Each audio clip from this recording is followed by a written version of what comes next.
बिस्मिल्लाहिर्रहमानिर्रहीम, अस्सलाम वालेकुम। दिस इज़ हसन फुरकान और आज जो हूँ मैं ऑडिट के इंटरनल कंट्रोल्स की समरी लेक्चर है ये। अच्छा, अगर मैं बात करूँ तो भाई ये लेक्चर्स अगर मैं किसी से कॉपी कर रहा हूँ या इसके अंदर कुछ एक्सटेंड या कुछ एग्जांपल्स आ रही होंगी तो वो सर आकाश कुमार के लेक्चर से आ रही होंगी। एंड ज़ाहिर बात है मैं अपना नाम बता दिया, हसन फुरकान। तो बिस्मिल्लाह करते हैं और स्टार्ट करते हैं इसको, ठीक है ना। अच्छा यार, ऑडिट के अंदर हम लोग सबसे पहले पढ़ते हैं और उसके अंदर देखते हैं कि भाई कंट्रोल्स होते हैं, ठीक है ना। जहाँ जिस जगह पे कंट्रोल नहीं होता वहाँ पे हमारी रिस्क होता है ऑडिट रिस्क, सही है ना। ऑडिट रिस्क के नाम से जाना जाता है। ज़ाहिर बात है एक अगर हम नॉर्मल ज़िंदगी के अंदर देखें और हम बोलें कि यार इस जगह पे कंट्रोल नहीं है, तो हम बोलेंगे कि यार यहाँ पे कुछ ना कोई रिस्क होगा। फॉर एग्जांपल मैं ही कहता हूँ कि भाई एक इलाका है, वहाँ पे ना पुलिस वुलिस कुछ नहीं होती, वहाँ पे गवर्नमेंट का कुछ कंट्रोल ही नहीं है।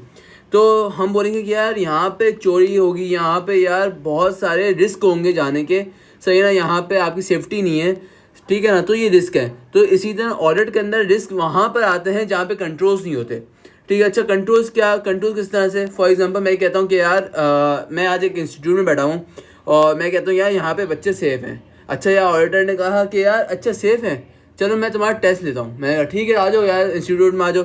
वो इंस्टीट्यूट में आया, उसने देखा कि यार कैमरे लगे हुए हैं। उसने कहा अच्छा ये तुमने कंट्रोल्स लगाए हुए हैं। मैंने कहा हाँ। उससे चलते हैं। मैंने कहा यार चलते नहीं है, बस लगाए हुए हैं अभी। मैंने कहा यार ये तो कंट्रोल है ना, बस कैमरा लगा हुआ है, बस सही है। बोले कंट्रोल इफेक्टिव होना और इनइफेक्टिव होना एक अलग बात है। सही, तुमने कंट्रोल तो इम्प्लीमेंट किया हुआ है, कैमरे लगाए हैं, बट उसका चलना इफेक्टिवनेस है और उसका ना चलना इनइफेक्टिवनेस है। और जहाँ पे इनइफेक्टिवनेस ऑफ कंट्रोल आ जाए वहाँ पे रिस्क आ जाता है, ठीक है। अच्छा, कुछ बेसिक्स बात है और वो ये है कि भाई अगर मैं बात करता हूँ controls are implemented by, controls कौन इम्प्लीमेंट करता है। सेकंड लेवल पे आते हैं तो कंट्रोल्स मॉनिटर कौन करता है, सही है ना। और तीसरी चीज़ आती है कि कंट्रोल अंडरस्टैंड और टेस्ट कौन करता है, ठीक है ना। अच्छा, controls are implemented by, controls implement कौन करवाता है। अगर मैं एक बिजनेस के तौर पे सोचूं और मैं बोलूँगा कि यार मेरे इंस्टीट्यूट में कैमरे हैं ना, अब मैं इन कैमरों को किस तरह वर्किंग में लाऊं, तो मैं बोलूँगा यार मेरी जो मैनेजमेंट है ना, मैं उसको सख्ती कर देता हूँ कि यार जो मेरी मैनेजमेंट है वो उसने जो है इन कंट्रोल्स को इम्प्लीमेंट करवाना है। तो मतलब क्या हुआ कि भाई कंट्रोल जो है ना इम्प्लीमेंटेड बाय होते हैं मैनेजमेंट, सही है ना। अच्छा, सेकेंडली बात करें तो कंट्रोल मॉनिटर कौन करता है। तो कंट्रोल मॉनिटर, जो कंट्रोल की मॉनिटरिंग होती है ना, वो करते हैं दोस्त चार्ज विद गवर्नेंस, सही है ना। दोस्त चार्ज विद गवर्नेंस, सही है। इसकी शॉर्ट फॉर्म ये याद कर लो। अच्छा, दोस्त चार्ज विद गवर्नेंस कौन होता है, इसको मैं बताता हूँ। Controls are understand and tested by, मैंने अभी तुम्हें एग्जांपल दी कि यार मेरे इंस्टीट्यूट है, कैमरे हैं, उसको टेस्ट करने कौन आ रहा है, ऑडिटर। तो भाई कंट्रोल हमेशा अंडरस्टैंड कौन करेगा, एक ऑडिटर। किस चीज़ के लिए, ऑडिट रिपोर्ट के लिए, ऑडिट रिस्क आइडेंटिफाई करने के लिए। और टेस्ट कौन करेगा, ऑडिटर ही करेगा कि भाई ये काम करता है, ये इफेक्टिवनेस है या नहीं है, ठीक है ना। देख लेते हैं, ये लिखा हुआ है भाई।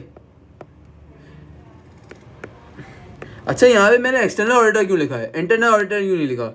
तो इसकी रीज़न ये है कि भाई इंटरनल ऑडिटर जो है ना वो मैनेजमेंट में ही आ जाता है। क्यों, क्योंकि वो इम्प्लीमेंटेशन देखता है या उसको कह रहे हैं कि यार वो मॉनिटर करता है, ठीक है ना। तो अच्छा आगे बढ़ते हैं। दोस्त चार्जेस गवर्नेंस कौन होते हैं, किस तरह होते हैं। तो यार ये जो है ना ऑडिट कमेटी के अंदर जो भी रिपोर्ट पेश करती है उसमें जो भी बंदे होते हैं वो चार्ज विद गवर्नेंस होते हैं कि यार ये चीज़ें क्या सही चल रही हैं या नहीं चल रही। तो इनको दूसरे अल्फाज में BODs भी कह सकते हैं, ठीक है ना। अच्छा, एक और चीज़ है कि यार जो ऑडिट कमेटी बैठती है हर चीज़ को चेक करने के लिए, तो उसका जो चेयरमैन होता है ना कमेटी का चेयरमैन, वो हमेशा इंडिपेंडेंट होता है, डिपेंडेंट नहीं होता। तो ये चीज़ भी याद रखना। आगे बढ़ते हैं। अच्छा, ये खैर मैं बता चुका हूँ।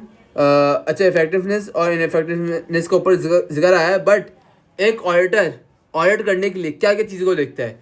वो देखते हैं एंटिटी को, एंटिटी के एनवायरनमेंट को, कि एंटिटी का एनवायरनमेंट क्या है, इंटरनल भी और एक्सटर्नल भी, और इंटरनल कंट्रोल्स को। तो आज हम लोग बात करने वाले हैं इंटरनल कंट्रोल्स की, सही ना। अच्छा, ये समझता है क्यों इन चीज़ों को कि भाई एंटिटी क्या है, एनवायरनमेंट क्या है और इंटरनल कंट्रोल्स क्या है।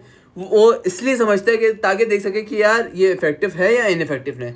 अगर इफेक्टिव हो है तो इसका मतलब है यार रिस्क नहीं है, इनइफेक्टिवनेस है तो रिस्क का चांस ज़्यादा है, ठीक है ना। अच्छा, इफेक्टिव होने के बाद भी रिस्क का चांस होता है लेकिन वो बहुत कम होता है, ठीक है ना। अच्छा, कुछ चीज़ें हैं और वो ये है कि भाई ऑब्जेक्टिव्स क्या होते हैं और कंट्रोल्स क्या होते हैं, ठीक है ना, ऑब्जेक्टिव्स और कंट्रोल्स।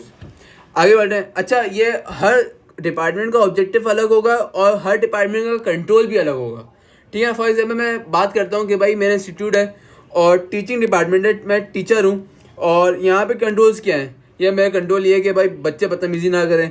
मेरा कंट्रोल ये है कि भाई मेरे अंडर जो टीचर काम कर रहे हैं ना, असिस्टेंट काम कर रहे हैं, जो भी काम कर रहे हैं वो सही से काम करे। सही, ये कुछ कंट्रोल्स हैं।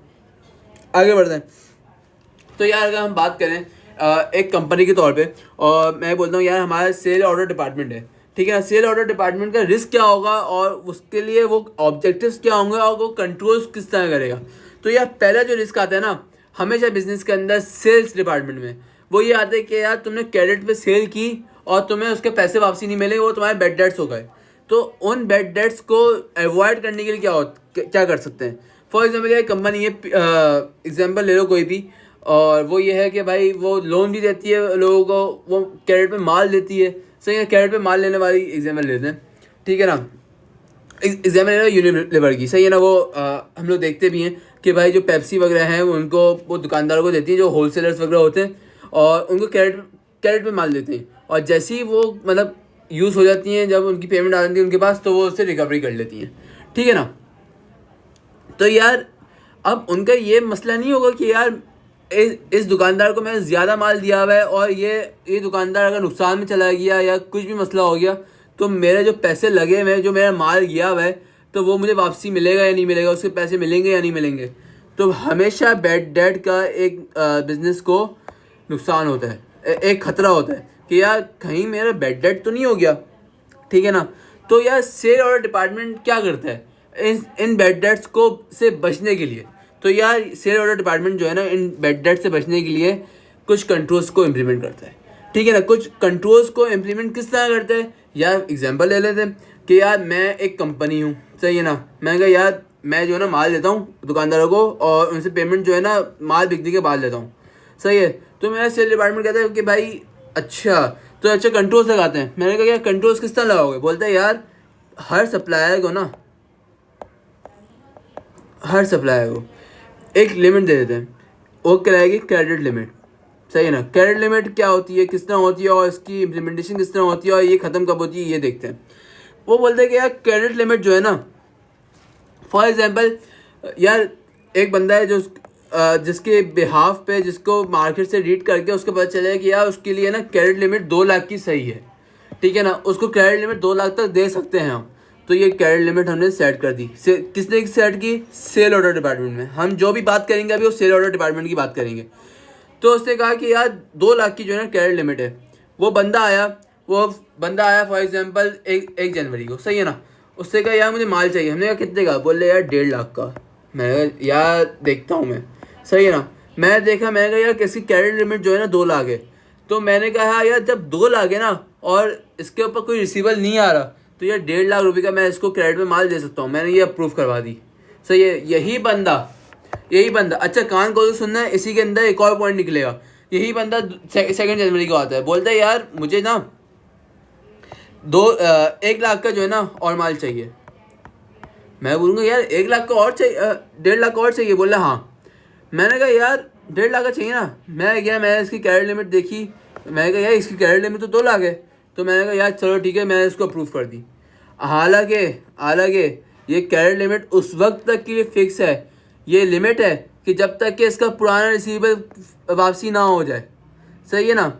ये मैक्सिमम अमाउंट है जिसका ये माल लेकर जा सकता है। तो इसके ना एक और पॉइंट आ गया कि भाई क्रेडिट लिमिट के साथ साथ इसकी चेक इन बैलेंस भी रखना है कि क्या ये क्रेडिट लिमिट इस क्रेडिट लिमिट के अंडर है या नहीं है। अगर ये एक्सीड कर रही है तो ये यहाँ पे ही रोक दो। तो ये एक और आपका जो है क्या नाम है अपना अवॉइडेंस के लिए एक और चेक आ गया, कंट्रोल आ गया कि भाई क्रेडिट लिमिट को चेक भी करना है। तो ये चेक कैसे करेंगे भाई, ये डेली अपडेट करके कैसे कि भाई आज ही अगर माल लेकर गया ना 1.5 लाख का, ये फ़ौरन से मैं रिकॉर्ड कर लूँ कि भाई ये 1.5 लाख का माल लेकर जा चुका है। इसके पास जो है ना 2 लाख की लिमिट थी, तो 2 लाख के अंदर से ये 1.5 लाख रुपए लेकर जा चुका है, जिसमें से इसका बचा है 50,000 का माल लिमिट बची है।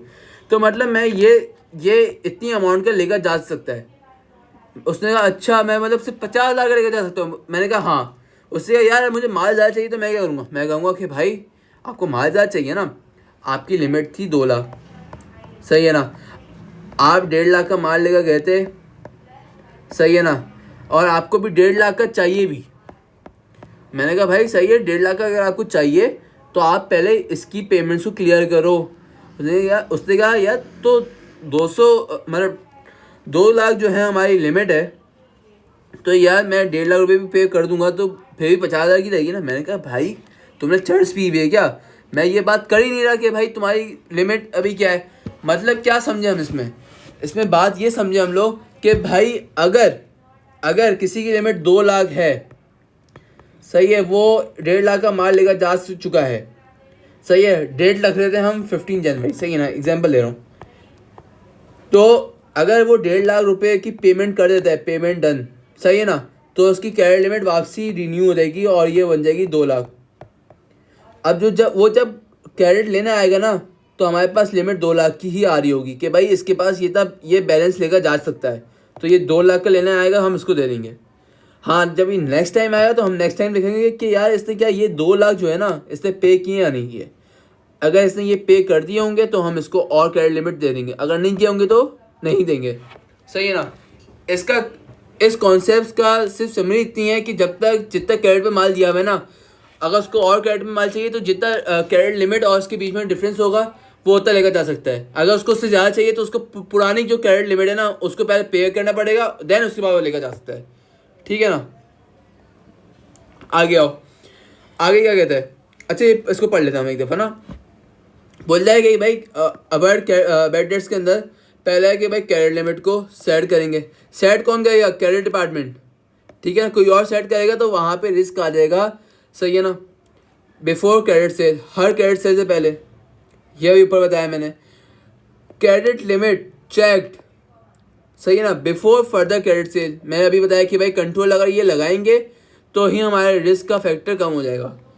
On every step limit control check must take place. हर दफ़ा जब भी आप उसको क्रेडिट पे माल दोगे आप हमेशा लिमिट को चेक करोगे कि क्या इसके बाद इसकी जो जितनी लिमिट है ये इतनी इस्तेमाल कर चुका है या अभी बाकी है, और बाकी कितनी है और इसको चाहिए कितनी है। अगर वो उसके अंडर आ रही तो दे देंगे, अगर ऊपर आ रही है तो हम उसको बता देंगे कि भाई या तो पुरानी आप पेमेंट क्लियर करोगे तो आपको न्यू पेमेंट मिलेगी, सही है ना। Always ageing done of receivable, कि भाई रिसीवर कितना पुराना हो रहा है, कितना बंदा है और कितना मतलब लेकर जा चुका है, ये सब चीज़ें। रिकवरी ऑफिसर, हम एक बंदा तो रखेंगे ना भाई कि भाई वो जितना भी रिसीवेबल है उसको रिकवरी करे। भाई इस बंदे ने अगर पेमेंट नहीं की है तो इसके पास जाके हमारा रिकवरी ऑफिसर बोलेगा कि भाई पेमेंट दो ताकि तुम और माल ले सको, सही है ना। अच्छा इसके अंदर एक और चीज़ है और वो ये है कि भाई कुछ चीज़ें होती हैं कि भाई एक सेल जब जनरेट होती है ना तो उसका सेल ऑर्डर जनरेट होता है, ठीक है ना। और वो सेल ऑर्डर किस किस के पास जाता है, वो जाता है कस्टमर के पास, एक जाता है वेयर हाउस के पास। भाई एक बड़ी फैक्ट्री है तो उसका एक वेयर हाउस भी तो होगा ना जहाँ में माल रखता होगा, और जब भी ऑर्डर आता होगा वो वहाँ उस वेयर हाउस से निकाल के अपने बंदे को दे देता होगा, ऐसा है ना। तो दूसरी कॉपी उस वेयर हाउस के पास भी जाएगी ताकि वो उसको चेक करके कस्टमर्स को ये गुड प्रोवाइड कर दे। अच्छा एक और चीज़, अगर वो कभी एग्जाम में कहता है कि भाई कस्टमर को प्रोवाइड तो किया था बट कस्टमर का साइन मौजूद नहीं है, तो यहाँ पे हमारी रिस्क आ गया कि भाई यहाँ पे कंट्रोल नहीं है। क्यों, क्योंकि भाई कस्टमर का साइन नहीं है तो वो कल को आगे वापसी कह सकता है कि भाई मैंने पेमेंट कर दी है, मेरे को माल नहीं मिला, सही है ना। तो इससे जो है हमारा नुकसान होगा, तो कंट्रोल ही नहीं है, तो इसलिए साइन इंपॉर्टेंट है। और तीसरी कॉपी जाएगी फाइनेंस डिपार्टमेंट को। भाई पैसे तो उन्हें ही चाहिए ना, तो जितने का ऑर्डर जनरेट होगा तो वो उतने के पैसे जाएंगे ना उनके पास, इसलिए। अच्छा दूसरी चीज़ आती है आईटी कंट्रोल, सही है ना। इसको मैं दूसरी